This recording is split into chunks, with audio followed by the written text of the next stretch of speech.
সূরা ইখলাস 7 বার পাঠ করে কিসমিসে ফু দিলে কি হয়? আমি আবারও বলছি, সূরা ইখলাস 7 বার পাঠ করে কিসমিসের উপর ফু দিলে কি হয়? খুবই দামি এবং গুরুত্বপূর্ণ আমল। আমলটি আপনি শিখে রাখুন, আপনার কাজে লাগবে। এই আমলটি কখন কিভাবে করবেন, কোন নিয়মে করবেন, আমলটি করে কিভাবে আপনি উপকৃত হবেন আমি বলে দিচ্ছি। বিস্তারিত জানার জন্য, আমলটি শিখে রাখার জন্য ভিডিওটি না টেনে না কেটে ধৈর্য এবং মনোযোগ সহকারে শেষ পর্যন্ত দেখতে হবে, তাহলে সঠিক নিয়মে আমলটি করতে পারবেন। প্রিয় ভাই বোনেরা, আমলটি করতে আপনার টাকা পয়সা খরচ করতে হবে না, অল্প কিছু সময় ব্যয় করলে হয়ে যাবে।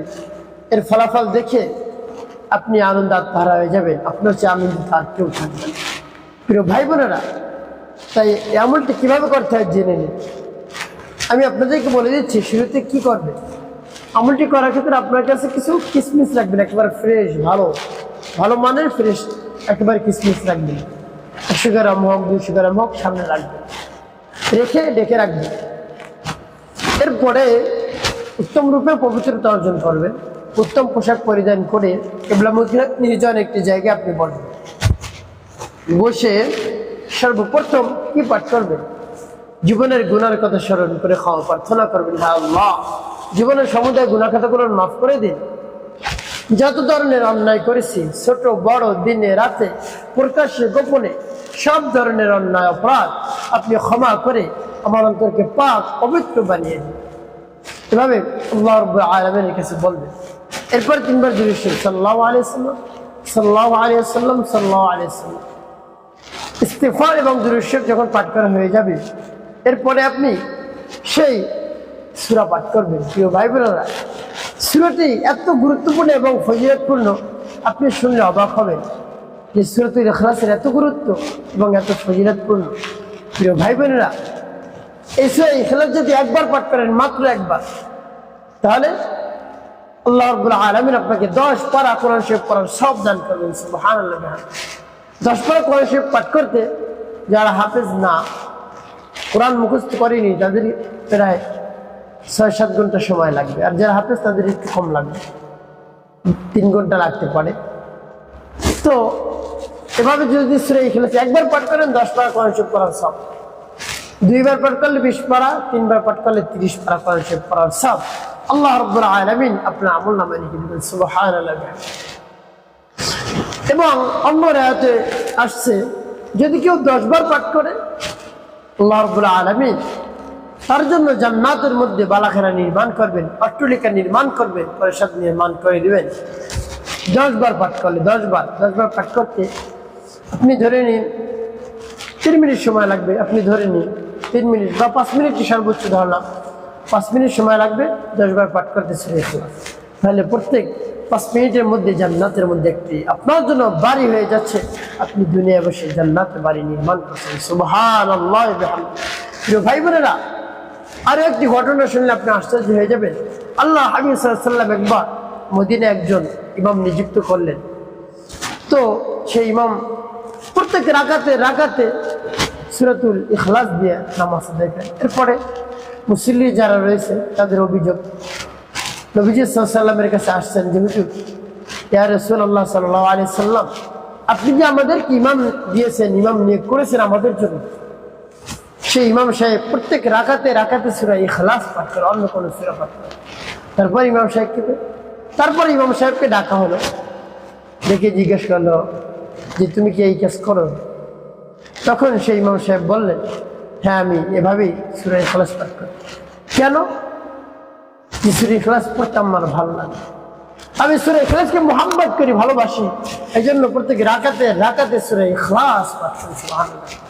আর আল্লাহ হাবিব সাল্লাল্লাহু আলাইহি ওয়াসাল্লাম বলছেন কি, যে তুমি সূরা ইখলাসকে ভালোবেসে থাকো, ভালোবেসে পড়ে থাকো।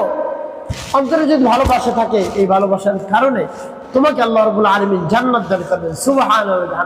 তাহলে কত দামি, গুরুত্বপূর্ণ সূরাতুল ইখলাস। প্রিয় ভাই বোনেরা, সূরা ইখলাস 7 বার পাঠ করে কিসমিস ফু দিলে কি হয় সেটি পরে বলে দিচ্ছি, আগে আমলটি শেষ করে নিই। তো সূরা ইখলাস যখন পাঠ করবেন, এর পূর্বে রব্বি কারীমের কাছে অবশ্যই বলবেন, আল্লাহ, আমার আমলকে, আমার সময়কে কবুল করুন, আর যে সমস্যা সমাধানের জন্য আমলটি করতেছি সেই সমস্যা আপনি সমাধান করেন।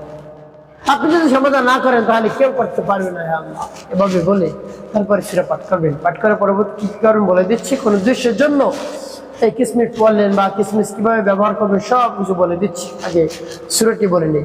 আমার দেখার নিয়ম অনুযায়ী শুদ্ধ করে সূরা পাঠ করবেন। বিসমিল্লাহির রাহমানির রাহিম।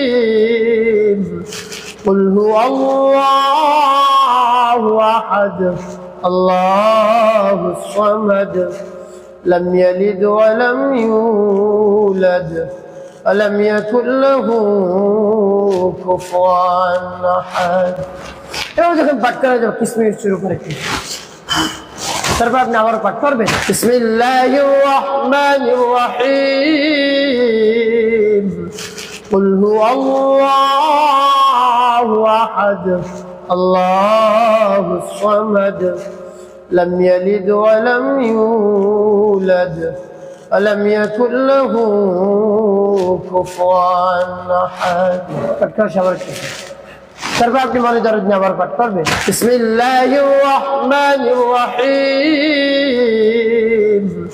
কুল হুয়াল্লাহু আহাদ আল্লাহুস সামাদ لم يلد ولم يولد ولم يكن له كفوا احد। কতবার ঘুরে ঘুরে আপনি পাঠ করবেন এভাবে সববার সাতটি ফু দিবেন। এরপরে পাঠ করবেন ইয়া যাল জালালি ওয়াল ইকরাম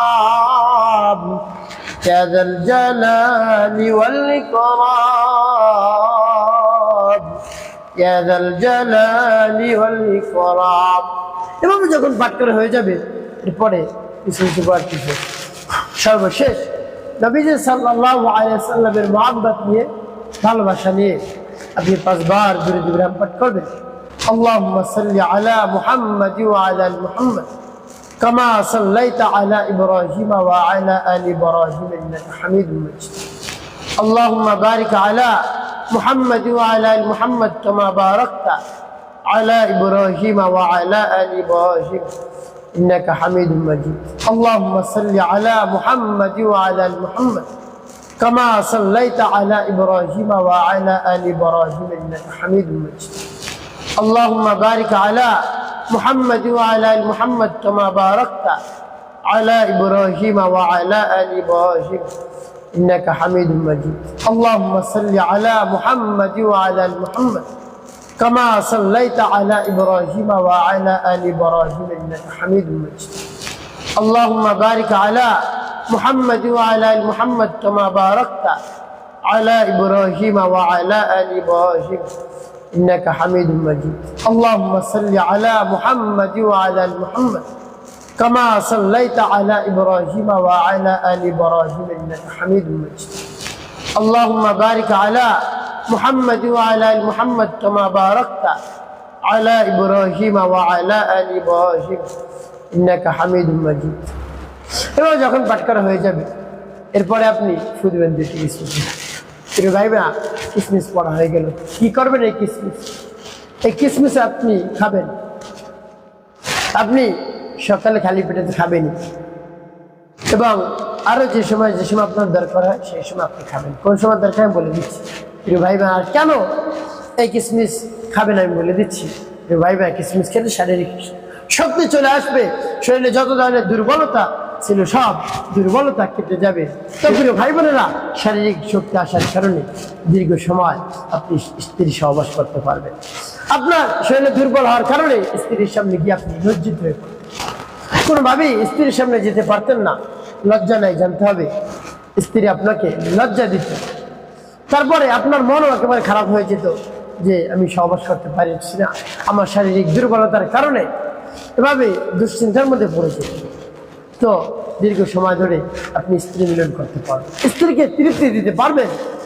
বেশি সময় ধরে স্ত্রীর সাথে আপনি মিলন করতে পারবেন, স্ত্রীকে সুখ দিতে পারবেন যদি রব্বুল আলামিনের উপর পরিপূর্ণ বিশ্বাস নিয়ে আস্থা নিয়ে ভাবে কিসমিসের উপর ফু দিয়ে সেই কিসমিস নিয়ত করে খেতে পারেন।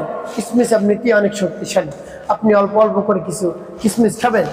আপনি সহবাসের প্রায় 1 থেকে 1.5 ঘন্টা পূর্বে আমলটি করে এভাবে কিসমিস খাবেন।